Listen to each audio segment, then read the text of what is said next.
हरिओम मित्रों, ज्ञान मंत्र एवं आयुर्वेद में आप सभी का हार्दिक अभिनंदन है और ईश्वर आप सबका मंगल करे।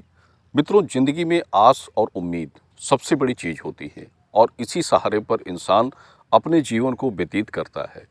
किसी भी उम्मीद से अगर आप चल रहे हैं और वो उम्मीद आपकी टूट जाती है तो एक निराशा उस इंसान के जीवन में प्राप्त होती है। और इस संबंध में हम आपको कुछ बातें बताना चाहेंगे।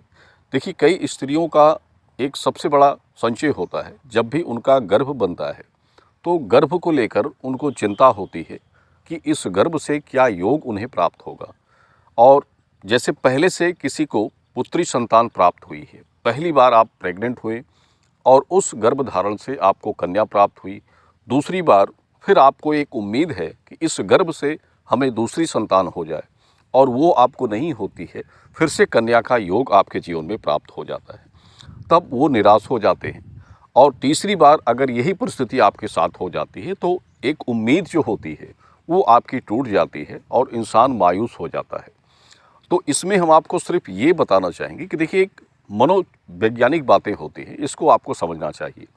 जब भी आप गर्भवती हों तो कभी भी इस विषय में ना सोचें कि इस गर्भ से आपका योग क्या बनेगा, और कभी भी ये ना सोचें कि आपके लिए वही संतान प्राप्त होगी। हमेशा वो सोचिए जो आपकी इच्छा हो। अगर आप उस विषय को लेकर अधिक चिंता करते हैं और अधिक सोचते हैं तो वो आपकी सोच जो है, आपको जो रिजल्ट आपका प्राप्त होता है वो रिजल्ट आपके सोच के हिसाब से नहीं बनता है। इसलिए हमने प्रायः ये देखा है कि जो लोग इस विषय को लेकर अधिक चिंता में रहते हैं, अधिक परेशान रहते हैं, अपने गर्भ को लेकर परेशान रहते हैं, तो वो गर्भ उनके विपरीत प्राप्त होता है। इसीलिए ये हमेशा ध्यान रखिए कि गर्भ को लेकर कभी भी आप चिंता ना करें। जब भी आपकी गर्भदशा बनती है तो एक खुश दिल होकर और मन में प्रसन्नता और प्रबलता को साथ लेकर और भगवान सूर्य की उपासना आपको करनी चाहिए। भगवान सूर्य को नमस्कार करना चाहिए और उन स्त्रियों को सूर्य को जल अर्पण करना चाहिए। भगवान विष्णु की पूजा करनी चाहिए। ये सब कार्य आप करते हैं तो उसका फल आपको प्राप्त होता है।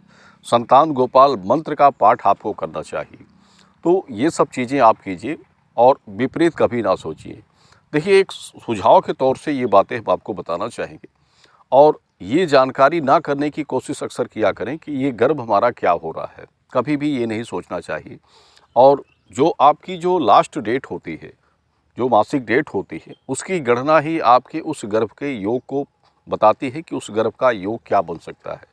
और जो जन्म तिथि देखी जाती है तो उस जन्म तिथि के आधार से आपके लग्न पंचमेश की दशा किन संतानों के कारक ग्रह योग से बन रही है, इसको भी देखा जाता है। तो उसके हिसाब से ये गणित बनाकर इसकी जानकारी पूर्ण रूप से आपको बताई जाती है।